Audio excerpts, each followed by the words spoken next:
that youth works in the youth development programs. What is the position of youth in these programs? And I'm going to tell you two options that I've been thinking about. The first one is youth as a passive beneficiary of this programs. They just benefit from the results as an object. And the second one is youth as a fundamental part of the decision making. That's a shift, right? So in this first option, I was thinking about a Latin American educational movement that is called Fe Alegría. And Fe Alegría does this amazing work all over Latin America, but especially in Central America. I have worked with them in Guatemala, where they have like 50 schools for disadvantaged youth and children. And they make really awesome work. And they promote inclusive education in the most remote rural areas you can imagine, where the national state doesn't exist. And also marginalized places in the cities where teenagers get involved in gangs and in drug cartels. But even though they make this amazing work, they don't believe in youth as leaders of their programs. And I'm wondering why, if they're so inclusive. Why is this? So we're going to shift this thought with implementation research, that it's the Youth Excel program. And we think that this is a way to change these thoughts. And how? We believe that young persons can be young researchers that can produce credible, and I want to emphasize in that word, credible knowledge that can help organizations to make decisions. And what we do is that we train youth-led organizations to make research in 3 key moments of programs where they are implementing. The start, when you start a program, then when you're implementing the program, and then when the program finishes. And we think that they can produce this really important evidence that can help the decision-making process. But the thing is that it sounds really, really cool, really nice, really beautiful. But what we experience is that this challenges in 2 different ways. The first thing is that we need to change how we see youth, how decision makers see youth, because they see them as troublemakers, as we have talked about, but also as unreliable sources of information. Kids don't know what they're talking about, right? They don't know.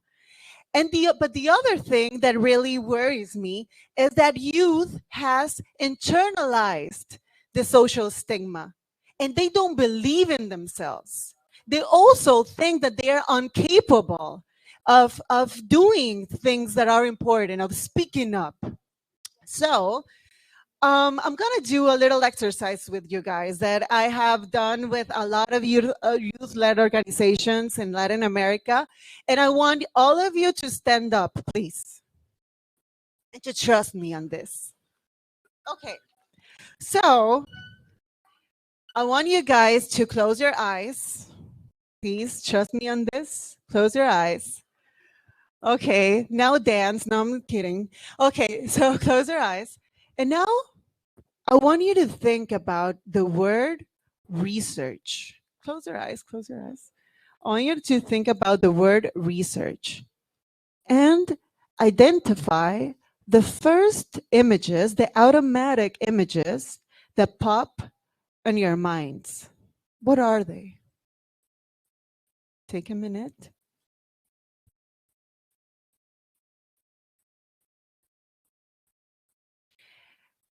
Now, I want you to feel that word research.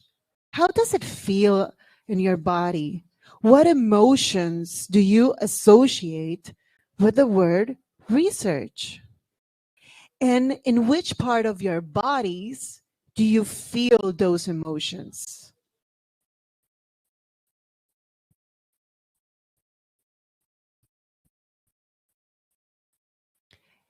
And the last thing that I want you guys to imagine is a person that is doing research.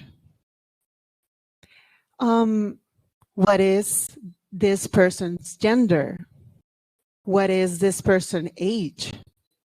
Skin color? Is this person tall? Imagine what is this? Their characteristics, their identity characteristics.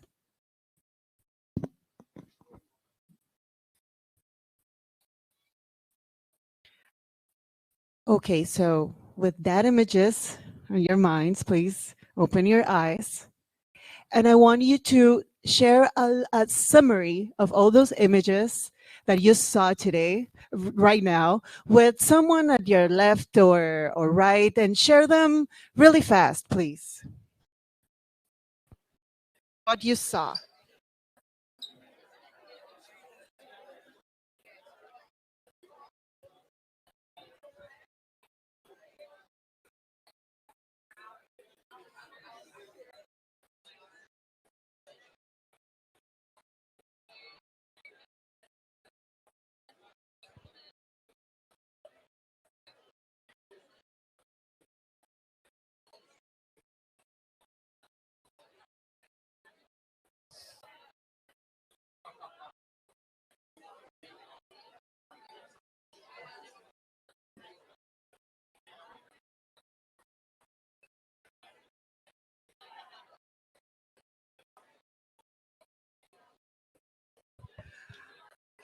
Okay, so I'm sorry that I know that everyone is so excited, but we need to continue to our presentation. Okay, if you hear me, can you clap once? Can you hear me? Can you clap twice? If you hear me, can you clap 3 times? Thank you so much. Okay, so this exercise is like 1 hour, but we don't have the time. I was doing this same exercise with some Dominican Republic young researchers, so that's what you're seeing here at the screen. But I want to share the results of this exercise in Guatemala with these beautiful young researchers that are over there. Yeah. And what they told me is that they felt with research, they felt frustration, they felt fear, they felt angry, they felt confused, really confused, and they felt their chest hurt. They felt their throat was totally closed. They were like, Monica, I'm not going to be able to speak because when I think about research, my throat just closes, They felt sweaty hands and they felt insecure. And the thing is that maybe all of us feel insecure when we talk about research because it's a big word, because we associate research as you being intelligent. And if you can't do research, you're dumb, So imagine young researchers and they tell me, yeah, well, everyone can feel that way, but we feel that way because we're young. Because we feel that even though we're saying something really intelligent, they're going to doubt it because of my age. But I want to bring up something that Margarita, that is not here, but she was like someone so important to the ICANN process in Guatemala. She's a Quiche woman, an indigenous leader. And she told me, well, Monica, when I think about a researcher, I think of a gringo. I don't know if you have heard the word gringo. That's how in Latin America, that we're funny. In Latin America, we say gringo to an American. So, well, but you know. Okay, so she was like, I think about a gringo, an anthropologist, un antropólogo gringo, walking in my community with a morral, A morral is like a hippie purse. I don't know how to say, like a hippie purse, with his boots, like walking to the community and asking us a lot of questions. We're like, this crazy gringo, what the hell, And he's like asking my mother, my sister, a whole lot of questions, and we don't know why. And then he disappears for a lot of months, and then he comes back to our community with a big book and tell us, hey, this is your story. This is your identity. This is who you are. And she's like, man, that's my story. I should be the one who tells my story, not him. You know? Yeah. So that was like a shock to me. And I was like, yeah, she's totally right. So what is happening in research? Why is Margarita feeling that she's not capable and she's not credible to tell her story? That's crazy, So, and this is really amazing. So I know that the image is a little bit blurry, but this is a drawing that Ishokiv Medium, an amazing organization of Guatemala, that Elizabeth is one of the coordinators. They made this image of the researcher they imagined. They're all Maya Quiche women. And as you see, I don't know if you can read, but there's like Harvard and Yale, like somewhere. He has money eyes. He just see money. Uh, and well, the little notes, there's a calculator, and they're like, I'm his exotic object of study. I'm not the researcher, I'm his object. And I don't want to be an object. And implementation research, we believe that that the Margarita can be the researcher and that she's as qualified as this money-eyed researcher, right? So, but the thing is that it's not just enough to talk to these young researchers and make them believe in themselves. We want to transform what decision makers see in youth.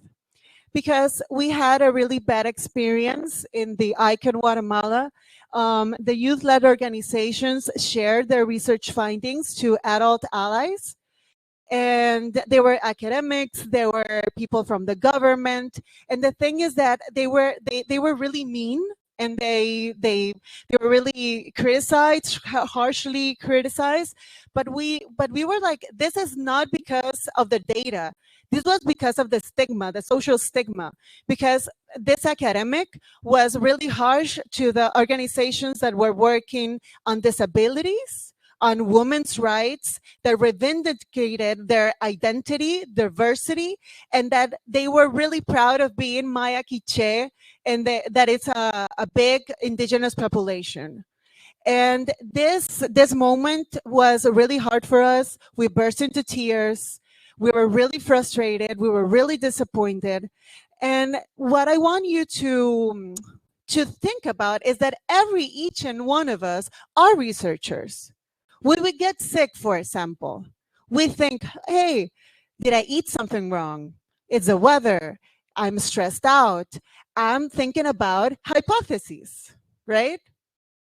Then we gather information. You talk to your mom. Hey, mom, when I was little, I get a rash for eating fish, or I don't know. You talk to your doctor. You Google it. I mean, you're looking for information.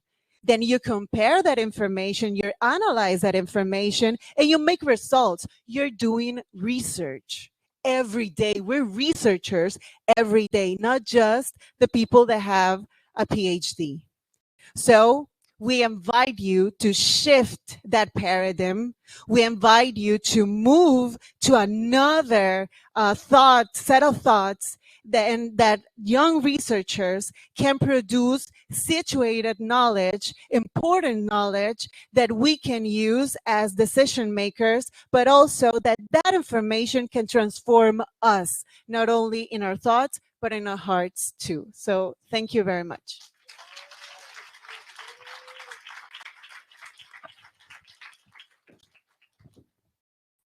Awesome. Thank you very much, Monica, for sharing those experiences and just, letting us know that even we as young people, I'm not sure if I'm young anymore, that, we can still become researchers and do it and, get credible data that can inform our programs, that can, inform even the donors who are in the room here today. So thanks, Monica, for a job well done. So next, we are going to hear from Karin, who is a program officer with Vision in Action